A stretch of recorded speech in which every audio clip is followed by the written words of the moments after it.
ایک بزرگوار گزرے ہیں جن کا نام ہے ابن ابی عمیر. یہ جو ہم لوگ ممبر بیٹھ کے بڑے چٹخارے لے لے کے پڑھتے ہیں نا، کتنی مشقت سے بزرگوں نے حدیثیں ہم تک پہنچائی ہیں، وہ بھی سمجھ میں آ جائے گا. اور قرض کے بارے میں سنیے آپ. ابن ابی عمیر بزنس مین، بڑے پیسے والے، یہ بیچارے اریسٹ ہو گئے. گرفتاری کے بعد ان کو حکم ہوا بتاؤ مین شیعہ نام بتا دو چھوڑ دیں گے. یہ بندہ خدا نہیں بولا. حکم ہوا 100 کوڑے مارو. ہاں ہم لوگ بہت مزے میں ہیں. 100 کوڑے مارو. 100 کوڑے ابن ابی عمیر نے برداشت کر لیا، زبان نہیں کھولی. تب یہ ہوا کہ 100 اور، تو آدمی ہل جائے گا. پڑھنا بہت آسان ہے، 4 کوڑوں میں حالت خراب ہو جائے گی ہماری. سمجھ گئے آپ؟ اللہ نہ کرے کوئی تھانے گیا ہو، پولیس والے کے 4 ڈنڈے کے بعد بلبل کی طرح بولنے لگتے ہیں لوگ نا. 100 کوڑے اور. ابن ابی عمیر کہتے ہیں کہ تب میں ہار گیا. میں نے کہا یار 2-4 کے نام لے لوں، ہے نا، جان بچاؤ. کہ دیکھیے تھوڑی سی کوشش ہم کریں، بقیہ مدد وہ کرتا ہے، خالی مدد وہ نہیں.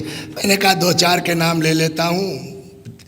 جیسے ہی یہ ارادہ کیا تب تک جیسے لگا میرے کان میں کوئی کہہ رہا ہے یا ابن ابی عمیر اتق اللہ، اے فرزند ابی عمیر ڈرو خدا سے. بھئی یہ جملہ جیسے طاقت آئے وہ 100 بھی میں نے برداشت کر لیا. اس کے بعد ان کو کہاں ڈال دیا گیا؟ جیل میں. بڑا بزنس کاروبار تھا ان کا کپڑوں کا. اب ظاہر سی بات ہے مالک نہیں ہے تو جس کے جو ہاتھ لگا بزنس برباد. ان کی بہن تھی ابن ابی عمیر کی. انہوں نے ان کے دوستوں کو بلایا، کہا ہم کو فلاں لکڑی کا ایک صندوق چاہیے. کوئی لکڑی ایسی، نام نہیں معلوم مجھ کو اردو میں کیا کہیں گے اس کو، کہ جو مٹی کے اندر بھی 100 سال تک سڑتی نہیں، خراب نہیں ہوتی. اس لکڑی کا صندوق چاہیے. دوستوں نے بنوا کے دے دیا ان کی بہن کو. ان کے پاس کچھ کاپیاں تھیں، کاغذات، وہ اس صندوق میں رکھا، دفنا دیا.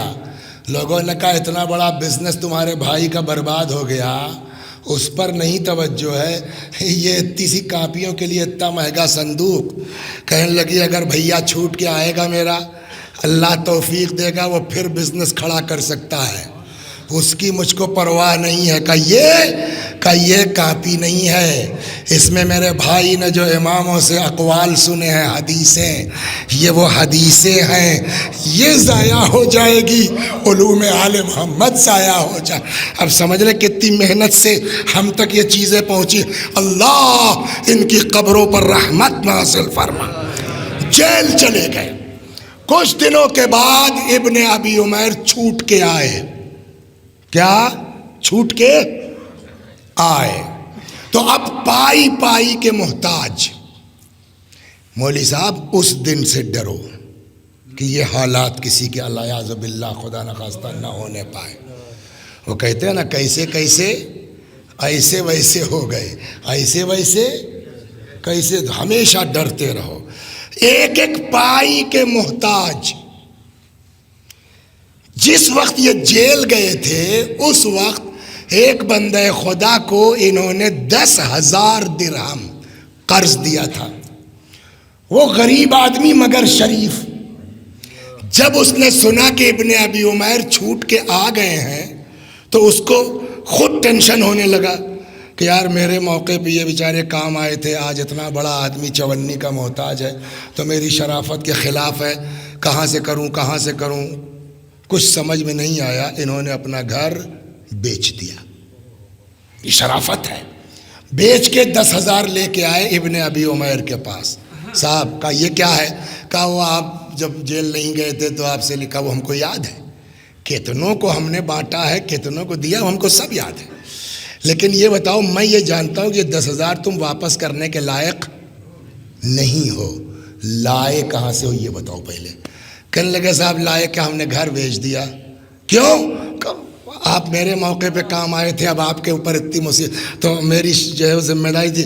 کہا وہ ٹھیک ہے تمہاری ذمہ داری اپنی جگہ، مگر سنو یہ جو تم 10,000 لائے ہو اس کے ایک ایک درہم کی ضرورت ہے مجھ کو.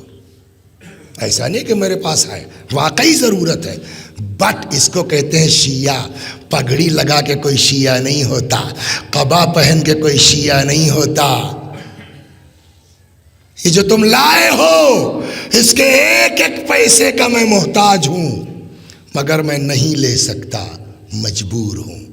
کیوں؟ کہ اس لیے کہ میرے امام نے فرمایا ہے کہ قرض کی وجہ سے کسی کی چھت نہیں چھینی جا سکتی.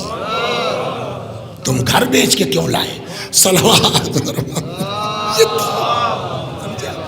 یہ دین ہے، یہ مت. تو اب دونوں طرف دیکھ لیجئے کہ آپ کا پیسہ کسی کے اوپر ہے، آپ کی کیا ذمہ داری ہے. ہمارے اوپر کسی کا ہے تو ہماری ذمہ داری کیا ہے.